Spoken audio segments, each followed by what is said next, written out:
कार्यकर्ते संवाद ते सांगा.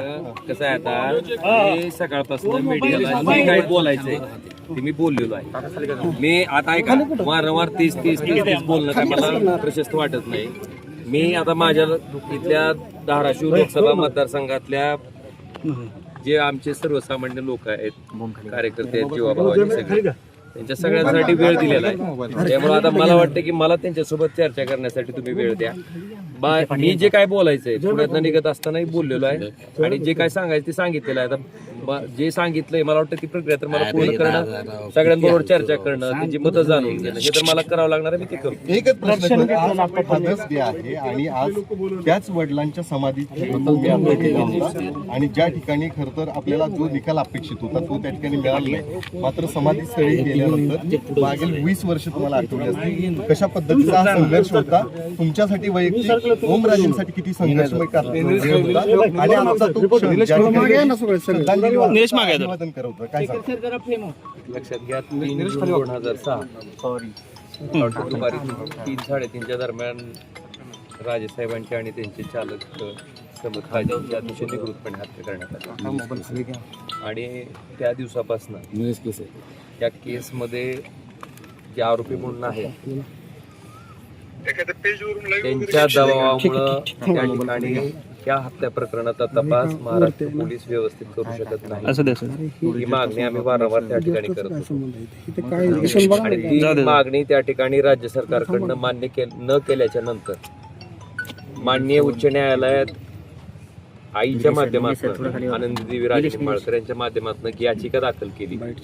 आणि जेव्हा हायकोर्टाच्या लक्षात आलं की ह्या हत्येचा तपास राज्यातले व्यवस्थित करू शकत नाहीत, त्याच्यानंतर माननीय हायकोर्टाच्या आदेशाप्रमाणे ह्या हत्येचा तपास CBI कडे वर्ग करण्यात आला.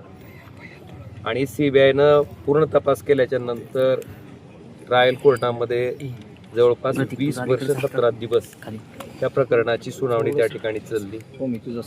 आणि सुरुवातीच्या कालखंडामध्ये म्हणजे महाराष्ट्र पोलिसांनी, कळंबोली पोलिसांनी गुन्हा दाखल केल्याच्या नंतर CBI कडे प्रकरण जाण्यापर्यंत जवळपास मध्यंतरी 3 वर्षाचा कालावधी त्या ठिकाणी गेला होता.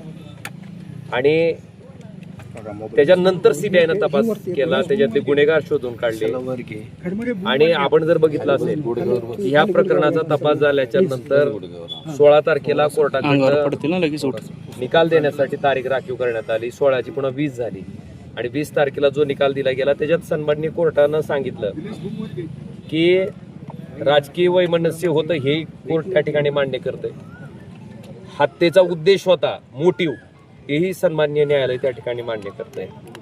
पण मला वाटतं ज्या पद्धतीनं सगळ्याच आरोपींना निर्दोष सोडून देण्यात आलंय, मग नेमकी कैलासवासी पवनराजे निंबाळकर साहेबांची आणि त्यांचे चालक समत काजी यांची हत्या कोणी गेली, मला वाटतं ह्या प्रश्नाचं उत्तर तर त्या ठिकाणी मिळू शकलेलं नाही. हा निकाल अतिशय दुर्दैवी आहे. आणि त्या ठिकाणी महाराष्ट्र पोलिसांचा तपास जर त्या ठिकाणी बेस धरण्यात आला की जो त्याने केलाच नाही, मला वाटतं त्याच्याच अनुषंगानं या प्रकरणात माननीय या निर्णयाच्या विरोधात उच्च न्यायालयात जायचा निर्णय CBIनं त्या ठिकाणी घेतलेला आहे. उच्च न्यायालय तशा पद्धतीचं या निर्णयाच्या विरोधात अपील दाखल करेल. आणि अपेक्षा इतकीच आहे की त्या ठिकाणी हायकोर्टाच्या माध्यमातून निर्णयामध्ये ज्या त्रुटी त्या ठिकाणी आहेत त्या त्रुटीची पूर्तता होऊन मला वाटतं ज्या निकालासाठी आमचं कुटुंब मागची 20 वर्षापासून वाट बघते, मला वाटते आमच्या कुटुंबाला न्याय द्यायची भूमिका, आमच्या कुटुंबाला न्याय मिळण्यासाठी आता आम्हाला परत हायकोर्टामध्ये त्या ठिकाणी जावं लागणार आणि हायकोर्ट तसा निर्णय देईल हे अपेक्षित आम्ही.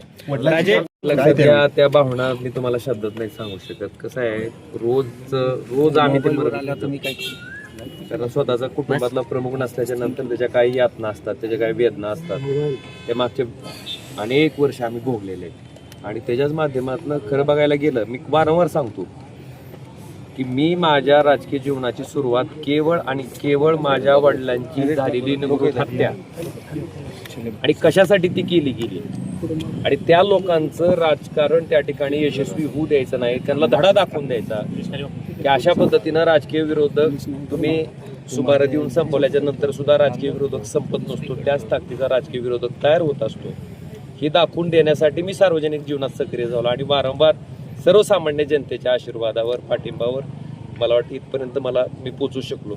माझी भूमिका तीच राहिलेली आहे आणि त्याच भूमिकेतनं आज सर्वसामान्य असंख्य लोक त्या ठिकाणी माझ्याशी जोडली गेलेली आहेत.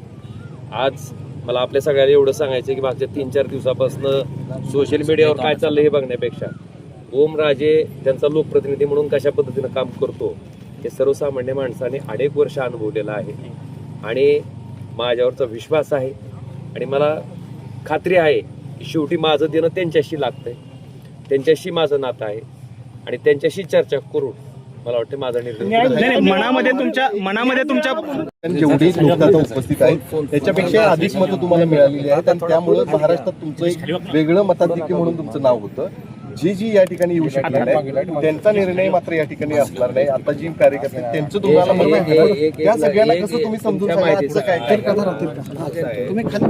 ही काय भूमिका घ्यायची सगळे म्हणल्यावर 100% सगळ्यांची चर्चा करणं तर शक्य नाही. पण किमान त्यांचे प्रतिनिधी त्या लोकांचं काय मत आहे हे प्रत्येक गावातला माणूस त्या गावात राहणार. आणि तुम्हाला सांगतो माझा मोबाईल नंबर म्हशीच्या मागं गाईच्या मागं फिरणाऱ्या गुराकडे सुद्धा आहे. त्याला जरी काय अडचण पडली तर ते मला फोन करतात.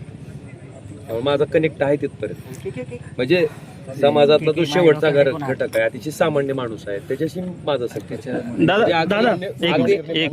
त्याच्यामुळं त्या लोकांशी माझं फोनवर बोलणं होतंय. माझा फोन काय बंद नाहीये पण तुम्ही इतके फोन लावून मला परेशान केले की मला त्या लोकांना वेळ देत नाही. दादा पण मनामध्ये आता द्वंद्व आहे का? भूमिका बदलावी लागेल का न्याय मिळावा? मला एवढं सांगायचंय की काय जी भूमिका आहे ती भूमिका ठरल्यावर मी सांगेन. मनामध्ये दादा द्वंद्व आहे का? मनामध्ये द्वंद्व